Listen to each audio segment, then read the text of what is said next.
Good evening. Nairman is off tonight. A 45-year-old Lloydminster man is dead after a fatal motorcycle crash on Friday night. Cut Knife RCMP say it happened on Saskatchewan Provincial Highway 675, about 10 kilometers north of Neilburg. When crews arrived, the Lloydminster man was declared dead at the scene. The name is not being released. RCMP are still investigating. We'll have more details as soon as it becomes available. An Edmonton man is facing charges of breaching a recognizance after police found he was living and working in Lloydminster without permission from his supervisor. RCMP say 62-year-old Marion Alexandruk gave information to local media about a fundraising event to happen in the city. He failed to get approval to participate in the event. He is to appear before a justice of the peace tomorrow. A big announcement today from the Lloydminster Public School Division. It's hard to miss the new school taking shape in the south part of the city, but staff are expecting delays. Anna Connaught has more. It's official. College Park School won't be opening come September. LPSD Education Director Todd Robinson says there is a plan in place for the students. Our K-3 students go back to Martin Brown School. We're super happy that we still have access to that facility. Our grade 4 to 6 students will be going to Bar Colony School. The majority of our students are actually from the Bar Colony area and would have attended Bar Colony last year. Our grade 7 to 9 students, in much the same fashion as Bar Colony, will be going to Bishop Lloyd School, where they would have attended last year. Staff say they didn't want to have to make this announcement, but it isn't surprising that they are experiencing these delays. It is a very busy and vibrant community, so understandingly enough, we anticipated that there may have been some delays in construction.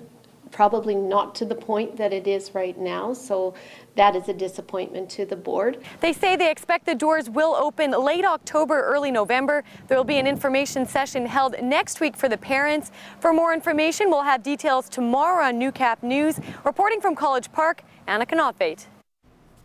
The annual Laurie Craven Memorial Tournament wrapped up on Sunday, and it was more than just a couple of ball games. Members from the community helped fundraise for local families in need dealing with cancer.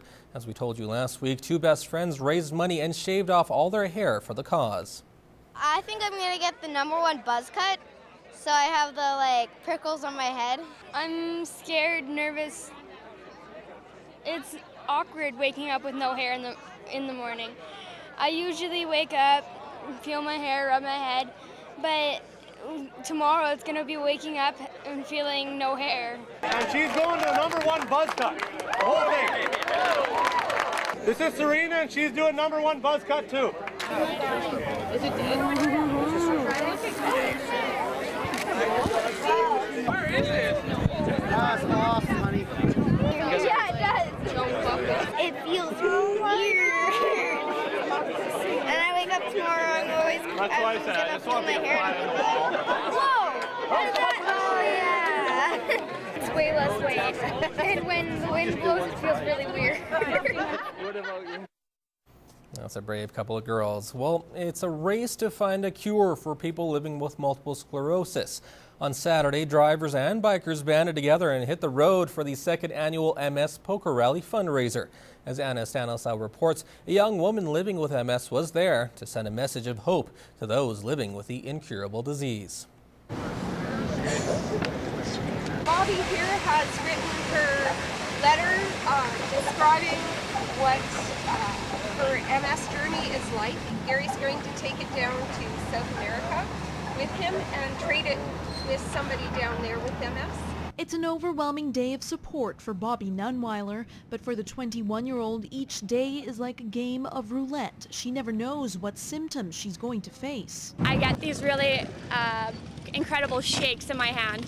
So I've been dropping a lot of stuff, and I've burnt myself a couple times with my coffee cup. And so there's little tiny day-to-day things that actually turn out to be the hardest things to deal with. Bobby is just one of the reasons Edmontonian Gary Kramer is riding his motorcycle through 16 countries. He will be spreading awareness and raising funds along the way. My wife has MS. She was diagnosed in 2006, and we support the MS as much as we can. Gary's an amazing guy, and his wife is super cool.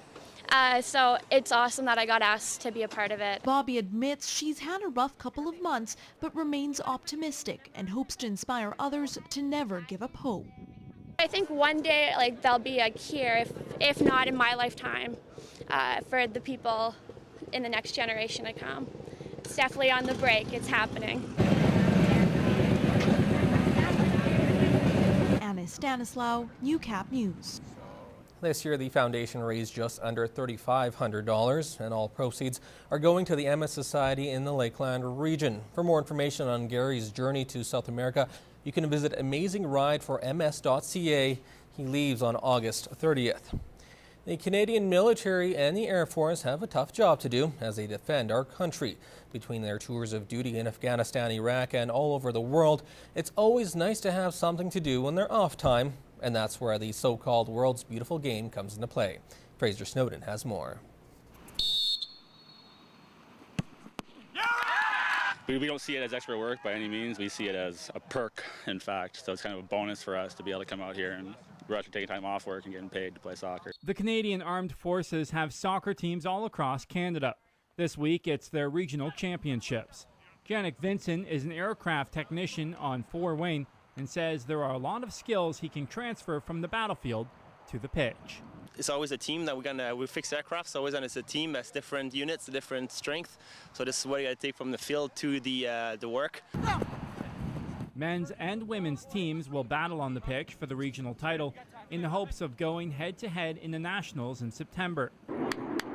Matt Strong, who normally works as the public affairs officer on Fort Wayne, says the experience they get here is very unique. Overcoming adversity and perseverance. When you're down a goal, you want to come back from that, and you're faced with a lot of challenges in your day-to-day job. And a lot of these members, they have various challenges. They come from a variety of backgrounds. Even though they fight for the ball, players remember they are playing their teammates. We're all one team. Like, yes, we are representing different bases at the moment, but we're all part of the Canadian Forces. All the way back! In Cold Lake, Fraser Snowden, Newcap News. Well, every Monday we present a retrospect, this week from the archives, a nostalgic look at the news stories of the past. This time, Brian Hardy takes us back to the days when the labor shortage was beginning to cause concern. As well, on occasion of CPCA driver Brian Labicane's retirement, we take a look back over 20 years ago to one of his early victories.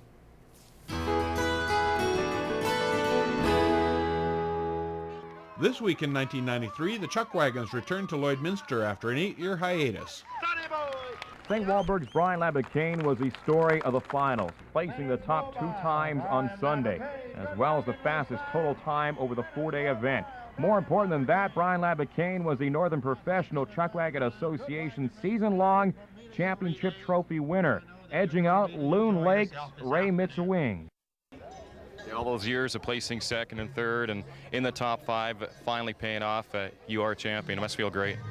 Oh, definitely. It's been a long time coming, but I guess the years of experience just prepare you for the pressure of this. The finals marked the return of the Big Chucks to Lloydminster after an 8-year absence. And with the finals attracting over 15,000 fans over the 4 days, it appears the finals just may become a summertime tradition in the border city. Greg Buchanan, NewsHour Sports. It's August 2005, and a new phenomenon is affecting border city businesses. We'll call you, a term businesses have used in interviews time and time again.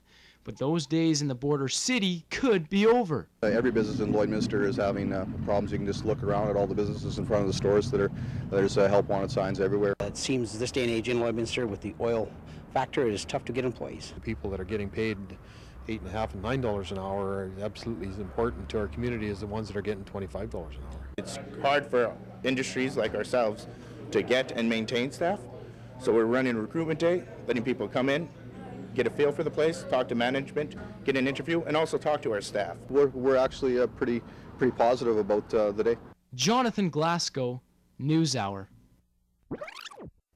Join us next time when we meet an unconventional house builder on Retrospect, this week from the archives. There's excitement in the air with the new school season right around the corner. And while students may not be excited to go back, it's a different story for officials at J.A. Williams in Lac La Biche. Starting in September, they'll be housed in a brand new school. Fraser Snowden had the chance to tour the building and has the story. The halls may be empty right now, but in less than 3 weeks, it'll be a different story when J.A. Williams opens its doors to students.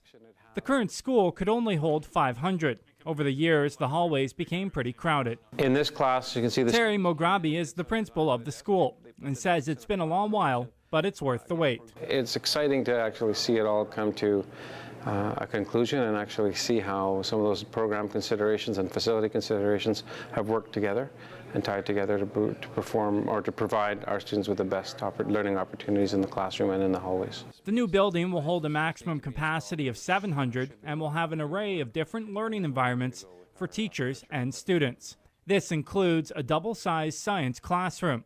No longer do teachers have to teach science labs in their classroom, but they're actually going to a very specific designed lab for science experiments. And then, of course, the experiments outside, right? The opportunity to get outdoors. The biggest issue with the older school was high traffic everywhere. Here, it's a different story. The upper east area is just math and science, whereas the phys ed and CTS programs in the other side of the building. So students go to specific areas based on their schedule. Kids will also have the option to take a cosmetology class and will have various other opportunities because of the connection to the Bold Center. In Lac La Biche, Fraser Snowden, Newcap News.